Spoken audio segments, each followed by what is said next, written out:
Hi, I'm Larry French, and we're really excited. We just can't tell you how excited we are about this fundamental program, and we're so happy that we can give it to you for free.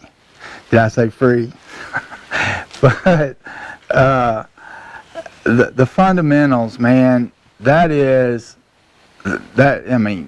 to do the fundamentals. Your horse has to understand the fundamentals in order to not have problems down the road. Like buddy sire problems, head shy problems, control problems, being able to control your horse. It all starts building the foundation.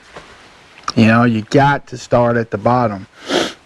The fundamentals starting out, if anybody, when I'm working with someone and they start talking about they can't control their horse, they can't control the speed and so forth like that, well, you didn't build by not doing the fundamentals.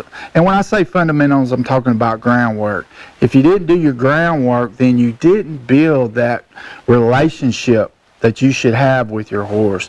You didn't build, there's so many different skills like feel, learning how to feel that rope, learning how to apply pressure and release the pressure. Because a lot of you, if you're having speed control problems, because you're just constantly pulling on the reins. But that's what we're going to go over in this program, and that's going to make things much better for you. The 5 zones. I'm going to talk about the 5 zones, and what that is we call it the 5 zones of resistance, because every horse problem comes because of resistance. And that's the 5 zones are the pole of the horse, which has to do with collection and vertical softness. We'll talk about that.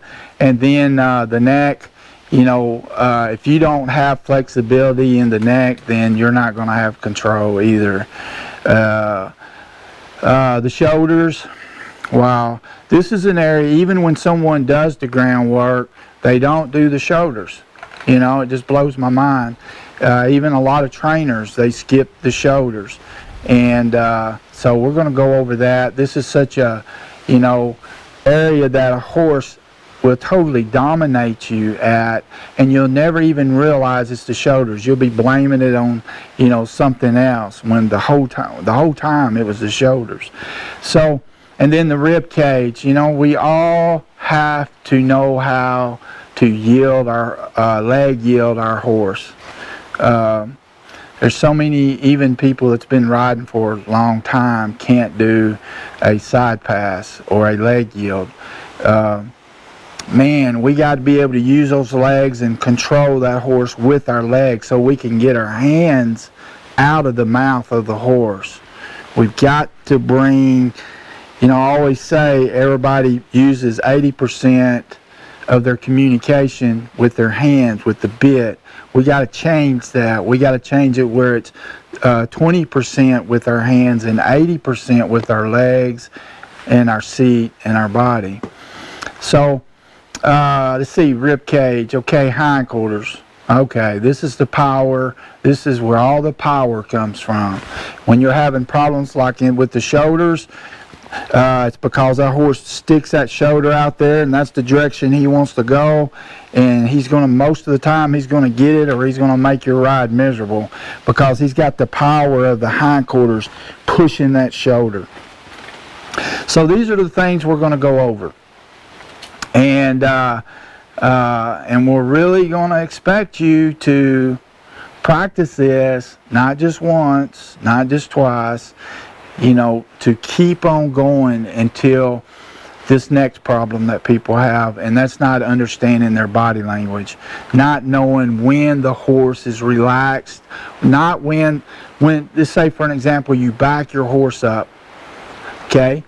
He backs up good for you, or he takes the 3 or 4 steps you want, but then what?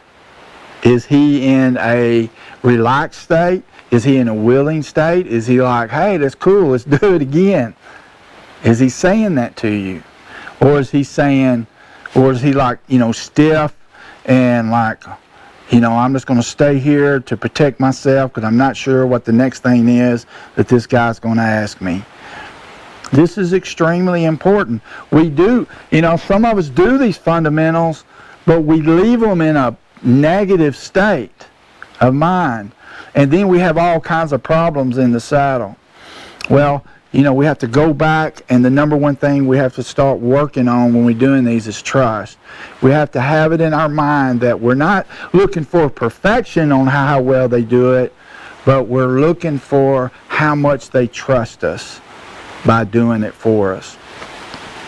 So we'll go over that, and then I'm going to teach you this 1 to 10 adrenaline chart that I use, and I tell you, it's for your horse, and it's also for you, and I think it's really going to help you. It's going to help you especially on your awareness. When you get started with your horse, and you're going to rate your horse from 1 to 10 on his adrenaline. Is he hopper? Is his head up? Is he tight? So then you'll have an idea of where your horse is from the inside, not the outside, and you'll be prepared for that. And then the other is rating yourself. Where are you at? Do you have some fear? Do you have some adrenaline? And if you do, you may be a 7, an 8, or a 9, or even a 10. Then you need to be aware of that, and so you can bring your body down to a neutral position, 5. And that's where we want the horse to go to too, is a 5. Mindset. We can't start anything without a good positive mindset. We also have to know the mindset is going to give us a direction. Is our direction going to be, if he doesn't do it, I'm going to give up. If he does this, I'm going to be afraid to continue. Or is our mindset going to be, this is my outcome. I want 6 good steps, and I want my horse to finish in a trusting state of mind. All you got to do is set that mindset, and it will happen. I promise you, it will happen. And then I'm going to go over with you focus language and body language. This is really important. Staying focused on your horse. Your language is going to be what you're saying to yourself as you're working with your horse. Boy, I'm a little bit afraid, or I don't think my horse is going to do this. Things like that. And then just words. My horse is stupid. My horse is stubborn. That's going to put you into it's going to put your body language more tense, and it's going to show. We got like 80 muscles in our face, and the horse will read all of that. I'm telling you the truth. The horse will read it, and so it's important. That's just by these words that we take in. So anyway, more about that later. Have a great time. Look, if you get in there, I'm not saying you can't struggle, but just make sure you struggle forward. Move ahead and make some mistakes, okay? And don't, you're not by yourself. Send us a comment. Send us a question. Let us help you. Send me a video. I'll watch the video. I'll call you back on the phone, and we'll talk about it. We want you to be successful, and you are going to be. Okay? All right. Have a great time. God bless you. God bless your passion, the horse.